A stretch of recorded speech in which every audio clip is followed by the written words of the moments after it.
Does Paris Corner ever sleep?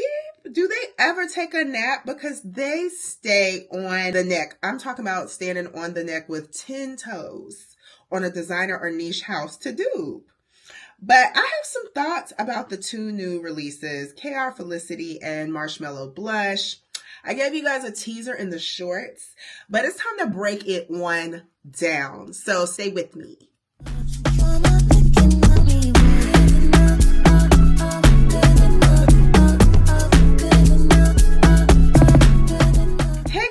Welcome back. It's your girl Lolo Alexis, and I was down for the count with the flu last week, but no worries. I am here to give you my absolute thoughts on the two new releases from Paris Corner. Now, I'm not sitting here trying to become the queen of dupes. Obviously, I want a collection that resonates with me. I'm not trying to have a whole collection of everything that smells the same, but I was very curious about these two new Paris Corner releases because they are coming for the heads of two of my favorite Kayali fragrances, which is Wedding Silk Santal and the newest Boujee Marshmallow, which I'm gonna be real, I'm kind of surprised that they already created a dupe because Marshmallow literally just came out less than 5 business days ago in my head.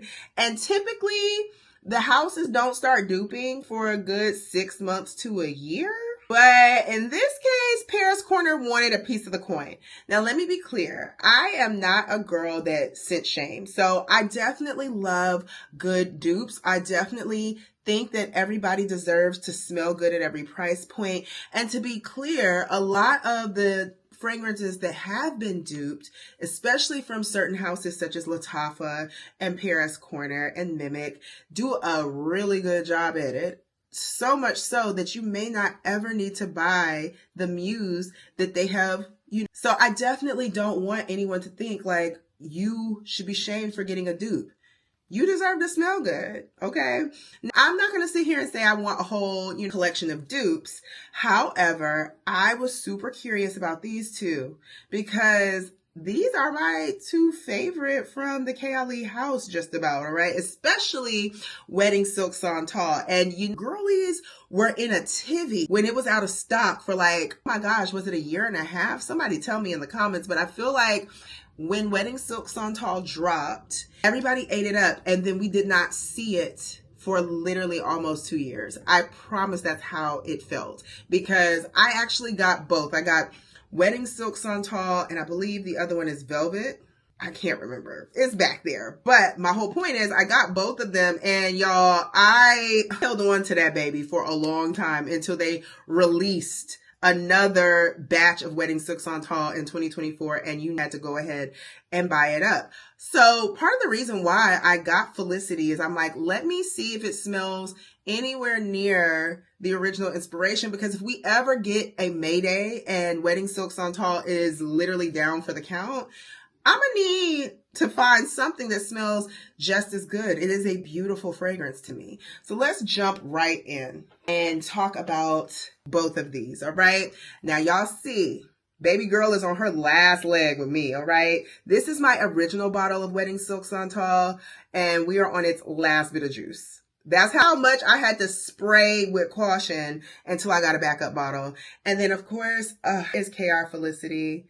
It's such a beautiful bottle. It just screams opulence. It screams wealth. It screams femininity and pretty, okay? I loved the bottle. I love the classic Kayali bottles too because I just love the diamond tops, right? It just feels girly. It feels feminine and it feels bougie. So 100 for both bottle aesthetics. And now I do know that the Khair line from Paris Corner, all the bottles look like this in terms of the initial design, but clearly Paris Corner thought they were in their bag because they gave us silver and gold, baby, regal royalty with this one. The other bottles are a little colorful, a little bit more like frou-frou, but this one definitely gave us opulence, all right? So let's get right into the notes.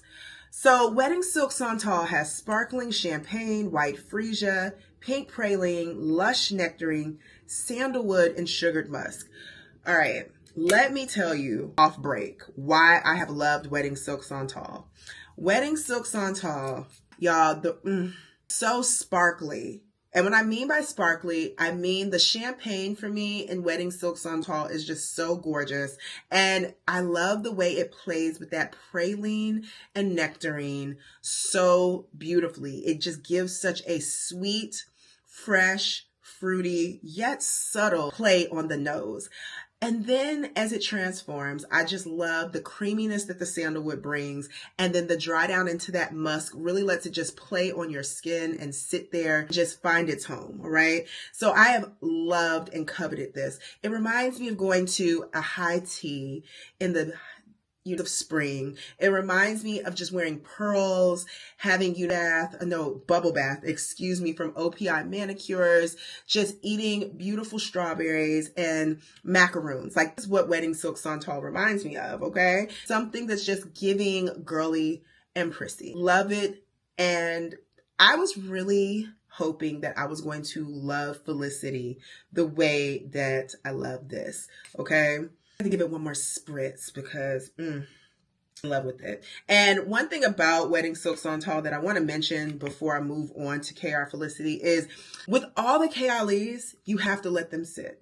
I don't feel like any of them just come ready to play at their best potential. And what I mean by that is they do smell good out the bottle, but it gives you weaker projection sometimes. The sillage is not immediately there, and nor is the staying power. However, give your Kayali about a month and a half, and baby, it's a different animal. And I just can honestly speak to this got better with time. But most fragrances do if they were made really well. So, all right, let's jump right into Khair Felicity, all right? So the notes on Khair Felicity are cassis, I believe that's how you say it, cassis and champagne at the top, and freesia, which I love freesia. So that was where I was like, okay, they're gonna give me some little candied cotton sweetness right at the front of the fragrance. The middle notes are May Rose and musk and jasmine, and then the base is vanilla, sugary, and then musk. I don't know what sugary really entails other than just pure sugar crystals, but anyway, a little bit different from Silk Santal. So let's get right into it. I've had Khair Felicity for about, I would say, 2 weeks now. I love the atomizer on Felicity more than I do the Kayali, but I'm gonna be honest with you guys. Just didn't do it for me. And the reason why, it's beautiful, but because it took out some of the sweetness and some of that sparkle, because the champagne note is a little more demure. And Khair Felicity, I definitely get more of the white floral in the front and center. Because the nectarine and praline are not present, the sweetness is gone. So it leans back into just being a floral. To me, a musky white floral with a pop of champagne that's more unisex, where I feel like Wedding Silk Santal is feminine and pretty and girly. This is just more unisex. This is not a spot on dupe for Wedding Silk Santal. I would give this a strong 7.5 out of 10 because it has some of the same DNA, but I would honestly say these are not even sisters. They're not even cousins. They're more like neighbors. Like lives maybe down the street in the next cul-de-sac. She's not in the house with Wedding Silk Santal. And because I love that like pop, sparkly, nectarine, praline, sandalwoodness of Wedding Silk Santal, Felicity just didn't do it for me. Now, don't get me wrong. It is a beautiful perfume. Like, it is very nice. It's a beautiful white floral that you can wear, in my opinion, all year long because it's soft enough. I definitely will say out the bottle initially, it is much stronger than Wedding Silk Santal because it's bolder with that floral combination, but it just doesn't have the sparkle that I was hoping for with this release. So 7.5 out of 10, 7.5 out of 10. I can't be any more blunt than that. It just wasn't what I thought it was going to be. Okay. Let me move her to the side. Yes. I just move her to the side. And now we get into my other baby. All right. Which is Kayali's Yum Marshmallow 81. First of all, y'all, I didn't even think I was going to like Yum Marshmallow because it's strawberry. And a strawberry note has never been something that I love because it's very easy to make it smell artificial because some people try to make it too syrupy sweet. And something about adding too much sugar to a strawberry note makes it very artificial smelling. It doesn't give the candied strawberry that a lot of people are leaning for. It ends up coming out like an artificial mess. And so I was scared about how sweet this was going to be. And I have to say, guys, this one is probably my favorite. And excuse me as I'm looking up Marshmallow Blush notes, because I thought I had them here to get ready to talk to you guys about. Just a second after I go into these notes here with Yum Boujee Marshmallow. Okay. The notes in Yum are freesia, one of my favorite notes, which I mentioned in Khair Felicity. That's one of my little cotton candy floral favorites, okay? Pink marshmallow, creamy coconut, whipped vanilla, and pink musk, okay? This is just so good. Let me find... There we go. Just gotta spray a little spritz on. She's just so fluffy and delicious. What I love about Yum Boujee Marshmallow is that the strawberry smells fresh picked. It's like a ripe strawberry. So it's not syrupy, it's not muddled down, it's not flamboyed. It is literally like they took a fresh picked strawberry and blended it in a blender with that pink marshmallow, the creamy coconut. First of all, I love a good coconut note, okay? For me, it's hardly ever wrong. It's always right, okay? Then the whipped vanilla is so soft and just fluffy. And what I love about it is that even though it gives off that lactonic property that some people don't like, because lactonic fragrances can sour on people's skin like milk, and a lot of people are afraid of them. Here in Yum Boujee Marshmallow, it is just like frothed. It is not heavy. It's not deeply lactonic to the point where you would feel any type of heavy, sour scent on your skin. And then this pink musk is light, it's musky, but it still gives that sweetness. And I just think overall, while this is sweet, it is not cloyingly sweet. And I feel like it's appropriate for all ages. So to me, Kayali mastered this completely, because with lychee and vanilla rock candy, they are super sweet. Like, you have to truly be a gourmand person to love those too. But this one, if you are leaning into gourmands, or if you're a sophisticated gourmand girly like myself, then this is a safe, sweet fragrance that you're just going to love, okay? That brings me to my baby, Marshmallow Blush. And I say my baby because I like her. I must admit, I like her. All right, so Marshmallow Blush has the notes of strawberry, raspberry, and lemon, ambroxan, and orange blossom. And in the base, there's the musk, candy scents, and marshmallow. Now, one thing I do not like that Corner does, what is candy scents? I want to know what kind of candy it is, right? When you add a note to your fragrance, I need to know which specific note it is. Candy scents that is all encompassing. Like, in a Jolly Rancher, is it, you know what I mean, a Starburst? Is it a Skittle? Like, I need to know which candy you were inspired by. And then it's just got regular marshmallow. It ain't pink marshmallow. And then it's just got regular musk in the base, and that's fine. I do like the fact that they added raspberry, and I feel like the raspberry was taking the place of the freesia to make this one less, a little bit more sweet. Then it's got lemon to add a bit of citrus sparkle, and orange blossom as well. And the ambroxan, I think, is supposed to bring that creaminess, because there is no coconut milk here, okay? Creamy coconut, as I should say. Oops. Yeah, okay. When it comes to Marshmallow Blush, let me be honest with you. I like Marshmallow Blush much better than I like Khair Felicity, but here is my bone. It is sweet. I get so much of the sweetness, and I want the coconut in this one. And that is why I'm going to give this one an 8.5 to 8.75 out of 10.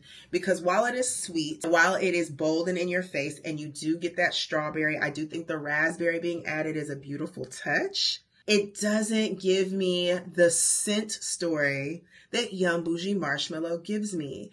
My nose wants to smell that coconut. My nose is leaning towards having a little bit of a floral essence to it to bring and tone down some of the fruity sweetness.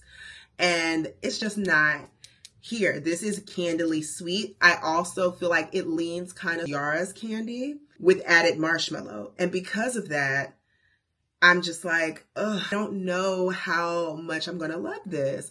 I like it. So I would never tell anybody this is not a good scent. I won't even say that it is not pretty much close to Young Boujee Marshmallow in its opening. But then it just is so much sweeter. So if Young Boujee Marshmallow was not sweet enough for you, then you're going to love Marshmallow Blush. She is a relative. She's a first cousin. Where Khair Felicity was like a neighbor down the street in another cul-de-sac. Marshmallow Blush, she's a first cousin. She's the sweet first cousin. She's the favorite first cousin. But she's not exactly, Marshmallow. And maybe that was the intention, to be inspired by the fragrances and not necessarily dupe them in their entirety. Maybe they feel like this is the rework that would be better and more crowd pleasing. And it is crowd pleasing. To me, if you're a gourmand girly, you're going to love Marshmallow Blush. Like, no doubt about it. But it's sweet for me. I'm still going to wear it because I know how to wear it and I have things that I can layer with it where this would still be very essential in my collection. But if I'm honest, I'm still probably going to buy Kayali's Young Boujee Marshmallow because I need that coconut. I need that coconut creamy note. I need it. I need to smell that nuttiness, and I need that freesia, that cotton candy freesia freshness. I need it. And this one does not give me that.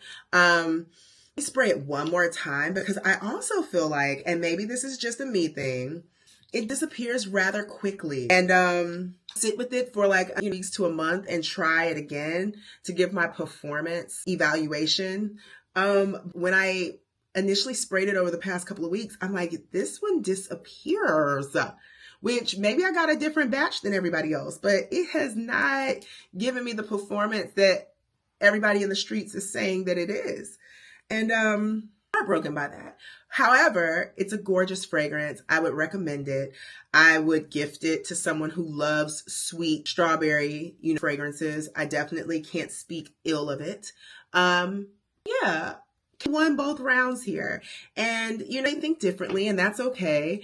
As I will always tell people, opinions are just that. They're opinions. They're not facts. They're not all be all. But definitely let me know what your thoughts are. And if you found even another inspired fragrance that you think beats out Paris Corner and Kayali, drop it in the comments. And I will see you guys next time. Take me.